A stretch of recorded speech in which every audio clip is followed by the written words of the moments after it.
Everyone has had an interaction with a middle school menace at least once, but my interaction with the middle school menace changed my life. Sit back, relax, and enjoy, because this one gets intense. Start off the story, yes, the middle school menace is a middle schooler, and this place does take place while I am in middle school. Now, I grew up in a small town, so there wasn't many people. Our middle school class only had about 20 kids, so this kid was the menace, not one of a few, one of only one. To make this story easier, I'm going to give him a name, and his name is going to be Mac. So considering that I lived in a small town, Mac did not live very far away from me. I had a few other friends as well. Let's just call them Peter and Bill. Mac, Peter, and Bill are the three main people you will need to know in this story. Now that you have some background info, let's get into the real story. Now there are three main stories I want to share, and they go in order from least dangerous to most dangerous. So we're going to start with number 1. Mac was one of those kids that peaked early. He grew tall, was big, and was very scary, but didn't grow much after middle school. So it's safe to say that he peaked early. While at first everyone was scared of Mac, he did have a fun side as well. Peter and Bill convinced me that we should all hang out with Mac. At first I was super against the idea, but when I saw Mac and he was chill, I said, you know what, why not? So when it came time for recess, everybody was playing football, and Mac wanted to join.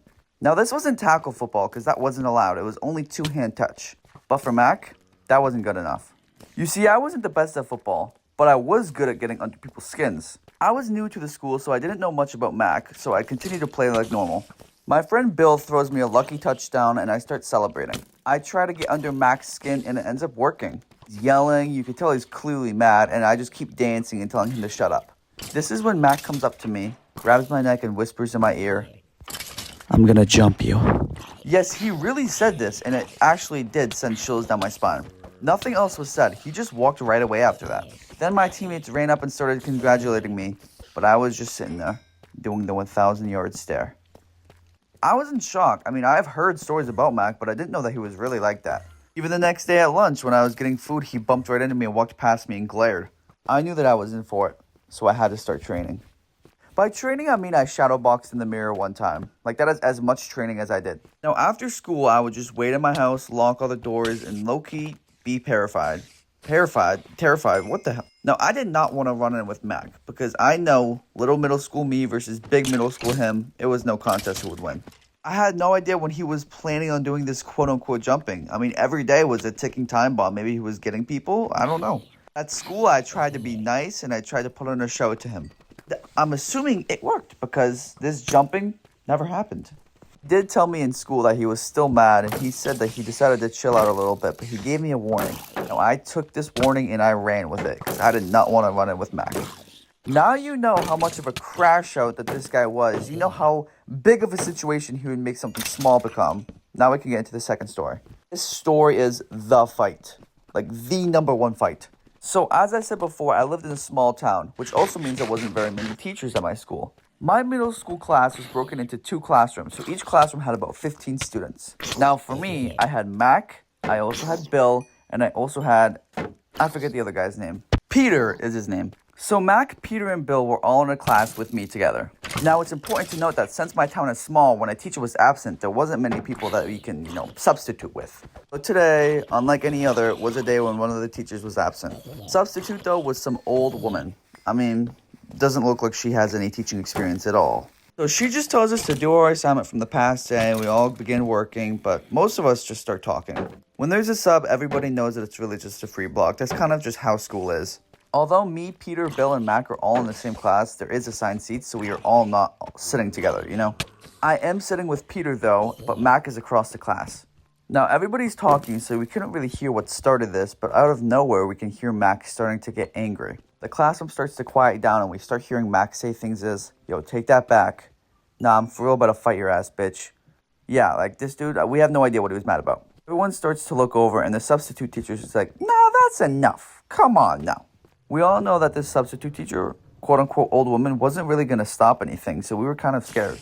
The substitute teacher tries to get in the way of Mac, but you can tell he's getting more and more agitated. "Nah, teacher, get out of the way. I'm really about to do something stupid." "Nah, I'm telling you, get out of the way." It's clear to see that Mac is about to get up and start some kind of fight. Now, the guy that he's mad about, well, this guy is pretty much the number one instigator in our school. I'm not even going to give this guy a name because I don't think anybody from my middle school likes him. Like, he is just the biggest loser of all time. only does he talk the most crap, but he has never backed it up. After this fight happened, I think I got some intel that he was talking about Mac's mom, so it kind of gives him the right of way to act crazy. Mac then does get up, and the teacher tries to get in the way, but he just goes right around her. The number one instigator stands up like he's going to stand against Mac, and Mac just literally grabs him and starts swinging him around. You see that one video of people like swinging around like a chimpanzee or like little kids, like literally swinging him around? Yeah, Mac is doing that. Number one instigator looks terrified, and then he gets flung into the door. Like Mac literally sends him flying. After he hits the door, he starts yelling. He goes, "Don't ever talk about my mom. Ever. Ever." The sub is obviously trying her hardest, and she tells Mac to leave, which Mac does. The fight doesn't last very long. It was clear Mac won, and he walks out. But guess what happened? The number one instigator gets up as Mac is walking out and says, "Yeah, that's what I thought. Thanks for the pencil, by the way." Yeah, he goes on his desk and grabs his pencil while he's walking out. Now, this is where we were all terrified. We thought Mac was really about to go crazy. But apparently Mac didn't hear this. The D1 instigator should be thanking God because he would have seen God that day. So Mac did not hear this, and the D1 instigator starts talking crazy about Mac after he left. Like, he just kicked your ass and you're still talking. Just when you think things can't get any worse or Mac can't get any crazier, you're wrong. Now, up until this point, Mac has been acting crazy, but it has been fair to say that he hasn't been the sole purpose of everything that has started. I mean, when he was mad at me, I kind of started it. When he was mad at the other guy, he kind of started it, by talking about his mom. But this situation is just crazy. So this is the third and final situation. Me, Peter, and Bill all want to go hang out with Mac. So we all make a plan. We decide we're going to sneak out, and we do end up sneaking out, but I didn't end up getting caught and grounded, and it really wasn't worth it for what you're about to hear. It's about 1 a.m. It is a weekend, so it's not a school night. And Mac says, "Guys, all of you need to come over right now." Now, up until this point, Mac has been a decent friend. He hasn't wronged us. He's just been a little bit crazy. So me, Peter, and Bill are all walking over to Mac's house. What makes this scary, though, is 1, it is pitch black, and 2, we have to walk past the cemetery to get there. Our nerves are already at an all-time high. When we get to Mac's house, he's already waiting outside. We thought we were going to hang out, maybe play some video games or whatever, but no. Mac had other plans. Mac says, "Guys, I just saw a coyote. Not only that, but I hear them in the distance. We have to go find it." Mac says that he saw a mother and a little baby coyote. Like, that is the worst idea to go try to find it. But, we follow Mac anyways. Mac claims that the 4 of us could take on a coyote, which I am not so sure about. We are 8th graders. We are in middle school. Maybe Mac, but the 3, no, me and my friends, absolutely not. But we still follow him. We're walking down the dark, empty roads when all of a sudden we see a car. Now, my small town did have a curfew, but, any other car doesn't matter. But Max says, "Oh shit, that's a cop car." We know if we got caught, we're done for. Parents called, grounded, everything. So what do? We dive behind the first bush we see.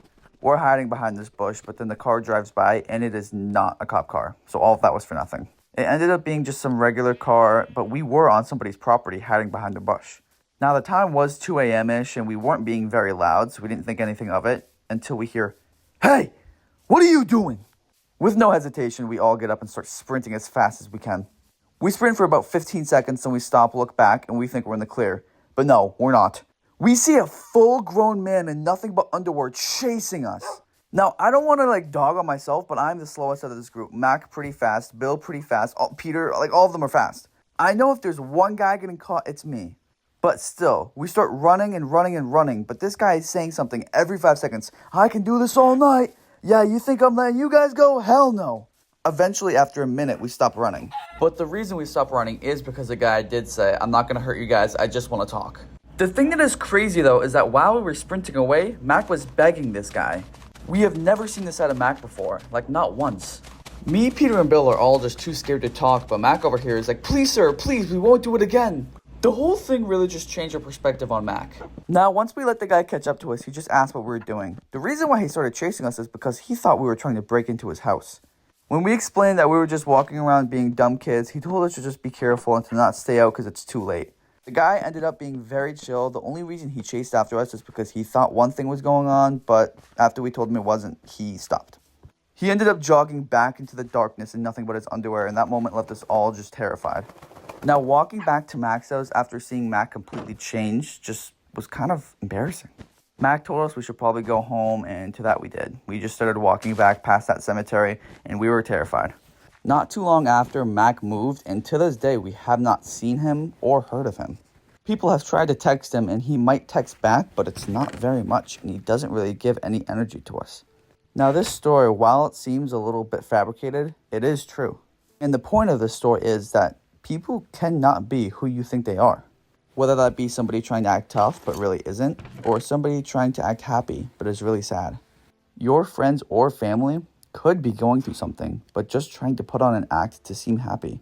It's important to not judge somebody before you really get to know them. Because just what you think of somebody doesn't mean that's what they really are. They could be completely different. So be the light in this world that you wish to see, because you are what you attract. And hey, I got some dogs.